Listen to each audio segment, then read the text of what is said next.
Wish, cantik-cantik juga rumah semi-D kat sini. Design pun nampak moden. Semua rumah pun facing playground. Haish, lain macam betul.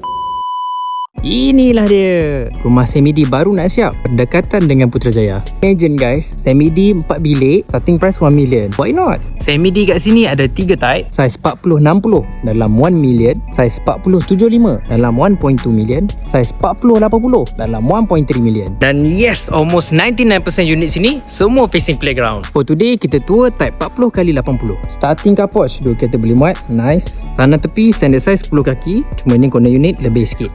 Tapi yang depan ni pun dah menarik lah. Depan ni saja dah 15 kaki. Senang tetamu nak parking, tak adalah kacau jiran. Going inside, ada living area yang spacious macam ni. Memang luas. Dengan susunan macam ni, bolehlah membezakan antara living area dengan dining area. Untuk type ni special sikit, dia ada 5 bilik. 2 bilik kat bawah, size dia pun just nice. Dan satu lagi bilik ni akan ada dia punya ensuite bathroom. Untuk tetamu pula, bolehlah guna tandas dekat sini. Kitchen size pula quite okay. Kalau rasa tak cukup, bolehlah extend lagi kat belakang. Ada lagi 10 kaki. Going up, ada 3 bilik dan 3 tandas. 2 bilik situ akan kongsi tandas di luar. Dan bilik ni ada tandas dia sendiri.